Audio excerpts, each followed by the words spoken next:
Maukah engkau aku ajarkan satu doa yang kalau engkau baca itu, engkau punya utang, terjebak dalam satu kondisi, walaupun sebesar gunung Uhud, Allah akan melapangkannya. Kayakan aku ya Allah, berikan aku kecukupan yang melapangkan aku, ya kan, dari urusan-urusanku. Maksudnya ini terkait hutang. Birahmatika, dengan rahmatmu. Di antara pelajaran yang pernah disampaikan oleh Nabi, yang diajarkan kepada Muadz bin Jabal, ya Muadz, atau kama qala Rasulullah SAW, wahai Muadz, wa'allimuka du'aan, aku akan ajarkan kepadamu satu doa. Ya, dan jelas kalimatnya, bisa mengentaskan kesulitanmu, utang-utangmu, dain kalimatnya itu, walaupun itu sebesar Jabal Uhud, gunung Uhud. Masya Allah. Ya, Muadz, maukah engkau aku ajarkan satu doa yang kalau engkau baca itu, engkau punya utang, terjebak dalam satu kondisi, ya, walaupun sebesar gunung Uhud, Allah akan melapangkannya. Ya, teman-teman yang pernah umrah, pernah haji, tahulah seperti apa gunung Uhud itu. Ya, panjangnya luar biasa dan seterusnya. Itu ilustrasi. Ya, bukan berarti harus segunung Uhud begitu. Gambarannya sebanyak apapun, kalau benar-benar kita terkoneksi dengan Allah, bukankah Allah Maha Kaya, Maha segalanya, yang mudah mengangkat, mudah menurunkan, mudah memberi, mudah juga menghilangkan sesuatu, mengangkat yang baik, memberi yang baik, menghilangkan yang buruk, gitu kan? Dan seterusnya. Maka Muadz tentu mengiyakan, dan Nabi kemudian sallallahu alaihi wasallam memberikan petunjuk doanya. Maka beliau memulai dengan Allahumma. Kalau kita baca ayatnya kan kulillahumma, ya. Nah, kita bisa bacakan langsung potong dari kata Allahumma-nya berdasarkan pengajaran dari Nabi sallallahu alaihi wasallam kepada Muadz bin Jabal. Itu bisa dicek di hadisnya. Allahumma malikal mulki. Coba buka mushafnya ya. Buka mushafnya. Mushaf masing-masing di rumah, cari Quran surah ketiga Al-Imran ayat 26. Kan kata kulnya di situ, kalau kita baca Quran harus dibaca semuanya. Qulillahumma. Tapi kul itu kan katakan, ya, perintah Allah kepada Rasulullah. Nah, kita bisa dalam konteks berdoa, kita bisa langsung bacakan dari Allahumma-nya. Allahumma malikal mulki tu'til mulka man tasha wa tanzi'ul mulka mimman tasha wa tu'izzu man tasha wa tudhillu man tasha biyadikal khair innaka ala kulli syai'in qadir. Jadi dimulainya dari Allahumma-nya sampai ke ujung ayatnya.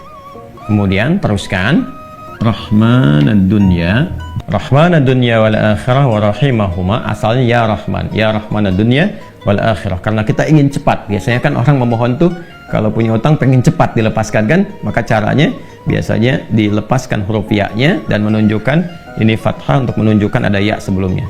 Asalnya ya Rahmanad dunya wal akhirah, kita percepat supaya kita minta sesuatu dipercepat. Rahmanad dunya wal akhirah wa rahimahuma tu'tihima man tasha wa tamna'u minhuma, ya kan, man tasha. Allahumma malikal mulki tu'til mulka man tasha. Ya Allah yang menggenggam segenap kekuasaan, Engkau memberikan kekuasaan pada siapa yang Engkau kehendaki.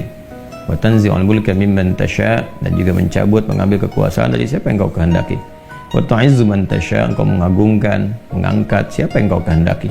Wa tudhillu man tasha, dan Engkau bahkan merendahkan di antara makhlukmu yang Engkau kehendaki.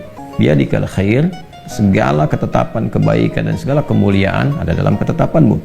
Innaka ala kulli syai'in qadir, hanya Engkau yang paling kuasa untuk menetapkan segala hal. Rahmanad dunya wal akhirah, ya Allah yang maha pengasih, yang sempurna kasihnya dalam urusan dunia dan akhirat. Wa rahimahuma, dan sempurna kasih sayangnya dalam segala urusan dunia dan akhirat. Tu'tihi man tasha, Engkau memberi siapapun, baik di langit ataupun di bumi, kepada siapa yang Engkau kehendaki.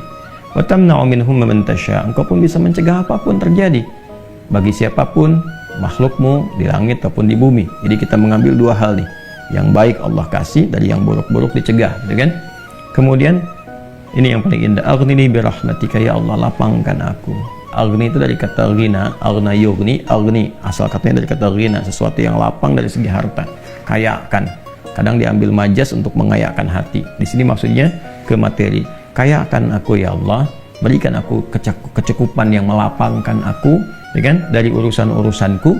Maksudnya ini terkait hutang. Bi rahmatika, dengan rahmatmu. Ya, ini bahasanya indah sekali, ini balaghahnya tinggi banget ya. Ya, kalau kita ambil ke bahasa kita kan begini.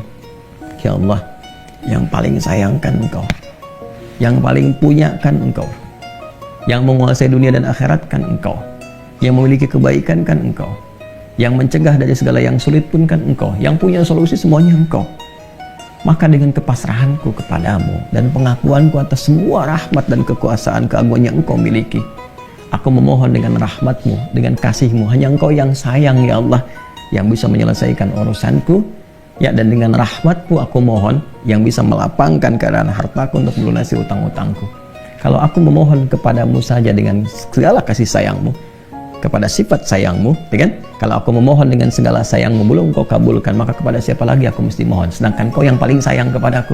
Kalau yang paling sayang saya tidak memberi, lantas pada siapa lagi aku mesti memohon?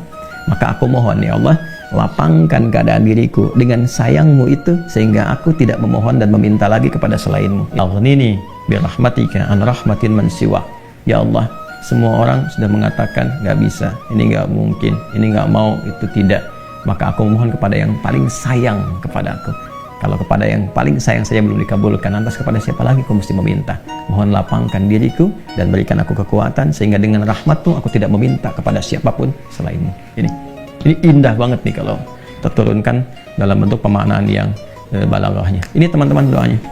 Setelah itu akhirnya dengan Al-Fatihah. Fatihah itu pahalanya banyak banget kan. Di antara namanya selain pahala itu juga ada fungsi-fungsi fadilahnya, keutamaan dia. Ya, apa di antara fungsi keutamaan fadilah itu disebut juga dengan Al-Kafi, Asy-Syafi, yang mencukupkan segala hal. Ya kan?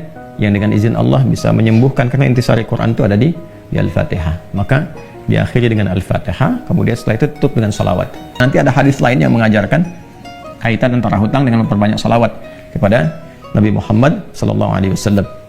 Nah, salawat ini juga penting teman-teman sekalian, diperbanyak di akhir ya. Jadi setelah baca tadi Quran surat Nuh, Ali Imran, ya istighfar dulu. Jadi kalau kita rumuskan kan ketemu 5 kan.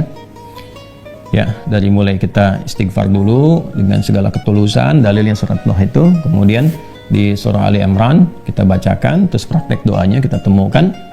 Setelah itu Al-Fatihah, setelah itu kemudian salawat kepada Nabi Sallallahu Alaihi Wasallam. Jadi di hadis lain ada seseorang yang diajarkan oleh Nabi Sallallahu Alaihi Wasallam untuk memanfaatkan, nah ini dia, kapan waktu, di pertengahan malamnya, ya, untuk memanfaatkan pertengahan malam itu terkait dengan utang piutang juga. Nah, lalu dia berkata, apa yang harus kami lakukan ya Rasulullah? Yang perbanyak gitu kan, ibadah kepada Allah. Lalu diajarkanlah salawat. Aku akan mengambil, kata orang itu, sepertiganya. Kata Nabi, itu baik. Kemudian kalau bisa tambah, aku akan mengambil 2/3-nya. Kata Nabi, kalau itu baik. Lalu kalau bisa tambah, aku akan mengambil keseluruhannya. Ketika orang itu menghidupkan salawat di akhir-akhir malam itu, ya, maka Nabi SAW langsung berkomentar, maka Allah akan mencukupkan, bahkan melebihkan apapun yang kamu rasakan gitu ya, yang kamu hadapi. Nah, itu beberapa ulama menempatkan bab itu dalam pengentasan utang piutang. Jadi kalau kita temukan, ketemulah kemudian di sana 5 bagian, yang kelimanya ditutup dengan keadaan ini kapan, yaitu waktunya tengah malam, dan ditunaikan diawali dengan sholat dulu untuk mengoneksikan diri kita kepada Allah Subhanahu wa Ta'ala. Jadi kalau Anda bertanya kapan ini dibacakan, ya, saya ulangi, kapan ini dibacakan, yang paling pokoknya adalah di pertengahan malam, di sepertiga malam. Jadi bangun malam hari supaya ada getaran kejiwaan yang lebih cepat mengamalkan Quran. Surah Al-Muzammil itu surah 73 ya, di ayat yang ke-6, inna nasyi'atal laili hiya asyaddu wat'aw wa aqwamu qila. Bangun malam itu bacaannya menyentuh kepada jiwa, lebih mudah mendapatkan kekhusyuan. Jadi sepertiga malam bangun, istighfar gitu kan. Ya, setelah sholat itu, sholat kita supaya bangun konektivitas dulu. Sholat itu kan kalau sudah bagus khusyuk, konektivitasnya tinggi. Setelah itu baru diistighfari, istighfar menjelang sahar. Ya, wabil asharihum yastaghfirun, menjelang sahar mereka banyak istighfar. Nah, kalau sudah beristighfar itu Masya Allah, nanti di Quran surah ketiga ayat 17 itu nanti akan diberikan oleh Allah 4 kekuatan yang bersanding dengan orang istighfar. As-sabirina was-sadiqina wal-qanitina wal-munfiqina wal-mustaghfirina bil ashar. Punya kekuatan untuk sabar, punya kekuatan untuk membenarkan ajaran Quran dan mengamalkannya. Kemudian apa lagi? Qanitin, khusyuk ibadah. Orang yang biasa bangun malam istighfar di ujung malam tuh lebih khusyuk ibadahnya. Nanti wal munfiqin, bisa jadi rajin infak, setara itu. 4 itu bisa setara. Jadi orang yang istighfar, pemahaman pertamanya bisa setara amalnya dengan orang yang rajin infak, yang khusyuk ibadah, orang yang membenarkan isi kitab dan mengamalkan, serta orang sabar. Pemahaman berikutnya adalah mendapatkan 4 keutamaan ini. Bisa rajin infak. Bagaimana bisa infak kalau nggak ada yang diinfaki? Ya, makanya itu satu-satunya juga yang menguatkan kembali bahwa ketika bisa istighfar dipraktekkan di ujung malam, wabil asharihum yastaghfirun. Kapan istighfarnya? Setelah tahajud. Dari mana taunya? Quran surah 51 dari ayat ke-15 sampai ke-18. innal muttaqina fi jannati wa 'uyun akhidina ma atahum rabbuhum innahum kanu qabla dzalika muhsinin. Ayat 17-nya, kanu qalila minal laili ma yahja'un. Kan mereka itu orang-orang yang sedikit tidurnya, maksudnya menghidupkan malam, rajin tahajud. Setelah itu apa? Wabil asharihum yastaghfirun. Menjelang waktu sahar, sepertiga malam ke waktu sahar, ya dekat-dekat ke fajar, dia banyak istighfar. Nah, saat istighfar itulah dia dapatkan sampai hatinya khusyuk, baru bacakan ini. Ya Allahumma malikal mulki tu'til mulka man tasha' wa tanzi'ul mulka mimman tasha' wa tu'izzu man tasha' wa tudhillu man tasha' biyadikal khair innaka 'ala kulli syai'in qadir. Rahmanad dunya wal akhirah. Itu tulisan ke sana. Wa rahimahuma tu'tihuma man tasha' wa tamna'u minhum man tasha'. Kemudian teruskan langsung ke bawah. Aghnini bi rahmatika an rahmati man siwak. Minta kepada Allah. Ya, setelah itu boleh sertakan kemudian bahasa-bahasa kita minta. Terus baca Al-Fatihah, tutup dengan salawat kepada Rasulullah sallallahu alaihi wasallam. Ya, itu dibiasakan. Nah, sampai mendapatkan kekuatan, tapi bukan berarti tidak berikhtiar. Setelah itu ikhtiar tetap. Ya, tetap berikhtiar. Ya, bagaimana cara berikhtiarnya? Ya, itu bisa kita bekerja dengan baik. Kalau nggak ada modal sama sekali, misalnya kita berikhtiar dulu dengan amal kebaikan. Datang ke masjid, berusaha rapi-rapi, gitu kan? Kemudian kita lihat ke DKM-nya, bisa mengajukan dulu permintaan. Nggak usah banyak-banyak pinjamnya. Pinjamlah misalnya 100.000, 200.000 atau 500.000. Kemudian setelah itu cari peluang-peluang, misalnya di majlis-majlis ilmu kan banyak orang belajar itu. Ya, belilah modal tertentu, beli makanan atau minuman. Terus kontak ke DKM-nya, sampaikan. Ya, supaya nanti ada sinergi antara jamaah dengan yang dagang. Bicara dengan baik-baik sehingga nanti diumumkan. Ustadznya juga menyampaikan, berikan kelapangan kepada teman-teman yang sedang misalnya mencari rezeki berjualan, dapat dari situ, tambahkan lagi berdoa. Bisa jadi tiba-tiba Allah berkehendak menggerakkan orang-orang tertentu yang baik dan sebagainya.